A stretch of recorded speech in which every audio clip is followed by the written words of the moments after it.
Hi friends, ಇವತ್ತಿನ video ಮೂಲಕ ಮಕ್ಕಳ ಲಂಚ್ ಬಾಕ್ಸ್ಗಾಗಿರ್ಬೋದು, ಇಲ್ಲಾಂತಂದರೆ ಆಫೀಸ್ ಲಂಚ್ ಬಾಕ್ಸ್ಗಾಗಿರ್ಬೋದು, ಬಾಯಲ್ಲಿ ಇಟ್ಕೊಂಡ್ರೆ ಬೆಣ್ಣೆ ಅಂತ ಕರಗುವ ಮೊಸರನ್ನ ಯಾವ ರೀತಿ ಮಾಡೋದು ಅಂತಂದ್ಬಿಟ್ಟು ತೋರಿಸ್ಕೊಡ್ತಾ ಇದ್ದೀನಿ.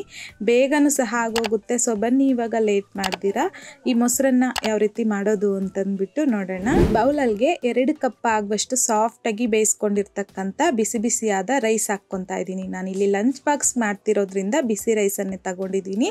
ಸೊ ಇನ್ ಕೇಸ್ ನೀವು ಬರೀ ಮಾರ್ನಿಂಗ್ ಬ್ರೇಕ್ಫಾಸ್ಟ್ಗೆ ಮಾತ್ರ ತಗೊತಿದ್ದೀರಿ ಅಂತಂದರೆ, ಇನ್ ಕೇಸ್ ರೈಸ್ ಏನಾದರೂ ನೈಟ್ ಮಾಡಿರ್ತೀರಲ್ಲ, ಉಳಿದಿರ್ತಕ್ಕಂಥ ರೈಸಲ್ಲೂ ಸಹ ನೀವು ಈ ಮೊಸರನ್ನ ಮಾಡ್ಕೋಬೋದು. ಅದೇ ಲಂಚ್ ಬಾಕ್ಸ್ ಮಾಡ್ತಿದ್ದೀರಾ ಅಂತಂದರೆ ಈ ರೀತಿ ಬಿಸಿ ಬಿಸಿಯಾಗಿ ರೈಸನ್ನು ರೆಡಿ ಮಾಡ್ಕೊಂಡು ತಗೋಬೇಕು. ಈಗ ಸೌಟಲ್ಲಿ ಈ ರೀತಿ ಸ್ವಲ್ಪ ರೈಸನ್ನು ಸ್ಮ್ಯಾಶ್ ಮಾಡ್ಕೊಂಡಿದ್ದಾದ ನಂತರ ಅರ್ಧ ಕಪ್ ಆಗುವಷ್ಟು ಬಿಸಿ ಹಾಳನ್ನು ಹಾಕ್ಕೊಂಡು ಮತ್ತೊಂದು ಸಲ ಈ ರೀತಿ ಚೆನ್ನಾಗಿ ಮಿಕ್ಸ್ ಮಾಡ್ಕೊತಾ ಇದ್ದೀನಿ. ಸೊ ಈ ರೀತಿ ಮಿಕ್ಸ್ ಮಾಡ್ಕೊಂಡಿದ್ದಾದ ನಂತರ ಕನ್ಸಿಸ್ಟೆನ್ಸಿ ಅನ್ನೋದು ಈ ರೀತಿ ಇರುತ್ತೆ. ಈಗ ಇದಕ್ಕೆ ಜಸ್ಟ್ ಒಗ್ಗರಣೆ ಹಾಕ್ಕೊಂಡ್ರೆ ಸಾಕು. ಈಗ ಚಿಕ್ಕ ಪ್ಯಾನಲ್ಗೆ 1 ಟೇಬಲ್ ಸ್ಪೂನ್ ತುಪ್ಪ, 1 ಟೀ ಸ್ಪೂನ್ ಕಡಲೆಬೇಳೆ, 1 ಟೀ ಸ್ಪೂನ್ ಉದ್ದಿನಬೇಳೆ, 1 ಟೀ ಸ್ಪೂನ್ ಸಾಸಿವೆ, ಅರ್ಧ ಟೀ ಸ್ಪೂನ್ ಜೀರಿಗೆ ಹಾಕ್ಕೊಂಡು ಲೋ ಫ್ಲೇಮ್ನಲ್ಲಿ ಕಡಲೆಬೇಳೆ ಸ್ವಲ್ಪ ಲೈಟ್ ಗೋಲ್ಡನ್ ಕಲರ್ ಬರೋವರೆಗೂ ಫ್ರೈ ಮಾಡ್ಕೊಂಡಿದ್ದಾದ ನಂತರ 1 ಟೇಬಲ್ ಸ್ಪೂನ್ ಆಗುವಷ್ಟು ಗೋಡಂಬಿನ ಸಹ ಹಾಕ್ಕೊಂಡು ಕಡಲೆಬೇಳೆ ಜೊತೆಯಲ್ಲಿನೇ 2 ಗೋಡಂಬಿನೂ ಸಹ ಸ್ವಲ್ಪ ಲೈಟ್ ಗೋಲ್ಡನ್ ಕಲರ್ ಬರೋವರೆಗೂ ಫ್ರೈ ಮಾಡ್ಕೋಬೇಕು. ಈಗ 1 ಟೀ ಸ್ಪೂನ್ ಆಗುವಷ್ಟು ಮೆಣಸನ್ನು ಸಹ ಹಾಕ್ಕೊಂಡು ನೋಡಿ, ಗೋಡಂಬಿ ಈ ರೀತಿ ಗೋಲ್ಡನ್ ಕಲರ್ ಬಂದಾದ ನಂತರ 2 ಹಸಿಮೆಣಸಿನ್ಕಾಯಿನ ಅರ್ಧಕ್ಕೆ ಕಟ್ ಮಾಡಿಬಿಟ್ಟು ಹಾಕ್ಕೊಂಡಿದ್ದೀನಿ. ಅರ್ಧ ಇಂಚ್ ಆಗುವಷ್ಟು ಶುಂಠಿನ ಸಣ್ಣದಾಗಿ ಗ್ರೇಟ್ ಮಾಡ್ಕೊಂಡು ತಗೊಂಡಿದ್ದೀನಿ. 1 ಒಣಮೆಣಸಿನ್ಕಾಯಿನ ಮುರಿದ್ಬಿಟ್ಟು ಹಾಕ್ಕೊಂಡಿದ್ದೀನಿ. ಕರಿಬೇವು, ಸ್ವಲ್ಪ ಹಿಂಗುನ ಸಹ ಹಾಕ್ಕೊಂಡು ಲೋ ಫ್ಲೇಮ್ನಲ್ಲಿ ಕರಿಬೇವು ಕ್ರಿಸ್ಪಿ ಆಗೋವರೆಗೂ ಫ್ರೈ ಮಾಡ್ಕೊಂಡಿದ್ದಾದ ನಂತರ ಫ್ಲೇಮ್ನ ಆಫ್ ಮಾಡಿಕೊಂಡು ಇದನ್ನು ತೆಗೆದು ಪಕ್ಕಕ್ಕೆ ಇಟ್ಕೊಳ್ಳಿ.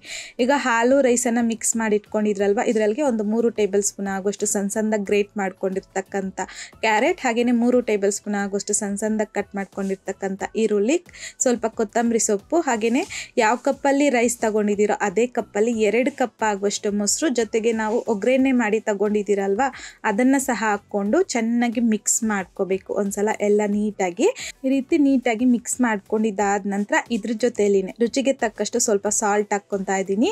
ಹಾಗೆಯೇ ಕನ್ಸಿಸ್ಟೆನ್ಸಿ ಸ್ವಲ್ಪ ಗಟ್ಟಿ ಆಯಿತು ಇಲ್ಲಿ, ಹಾಗಾಗಿ 1/4 ಕಪ್ ಆಗುವಷ್ಟು ಕಾಯಿಸಿ ತಣ್ಣಗಿರುವಂತಹ ಹಾಲನ್ನು ಹಾಕಿ ಮತ್ತೊಂದ್ಸಲ ಚೆನ್ನಾಗಿ ಮಿಕ್ಸ್ ಮಾಡ್ಕೊಳ್ಳಿ.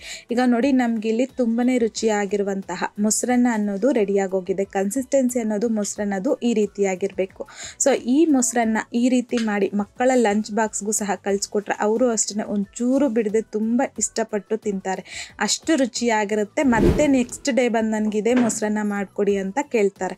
ಸೊ ನೋಡಿದ್ರಲ್ಲ ಫ್ರೆಂಡ್ಸ್, ಇವತ್ತಿನ ವಿಡಿಯೋ ಮೂಲಕ ಬಾಯಲ್ಲಿಟ್ಟರೆ ಬೆಣ್ಣೆ ಅಂತ ಕರಗುವ ಮೊಸರನ್ನ ಯಾವ ರೀತಿ ಮಾಡೋದು ಅಂತಂದ್ಬಿಟ್ಟು ಈ ಮೊಸರನ್ನ ಜೊತೆಗೆ ಕಾಂಬಿನೇಷನ್ ಆಗಿ ನಾನು ಇವತ್ತು ಮಾವಿನಕಾಯಿ ಉಪ್ಪಿನಕಾಯಿನ ಸರ್ವ್ ಮಾಡ್ಕೊತಾ ಇದ್ದೀನಿ. ಟೇಸ್ಟ್ ಸೂಪರ್ ಆಗಿದೆ. ಈ ಉಪ್ಪಿನಕಾಯಿ ಬಂದು ಆಲ್ರೆಡಿ ಈ ಮಾವಿನಕಾಯಿ ಉಪ್ಪಿನಕಾಯಿ ಯಾವ ರೀತಿ ಮಾಡೋದು ಅಂತಂದ್ಬಿಟ್ಟು ಚಾನಲಲ್ಲಿ ಅಪ್ಲೋಡ್ ಮಾಡಿದ್ದೀನಿ, ಒಂದ್ಸಲ ಚೆಕ್ ಮಾಡಿ ನೋಡಿ.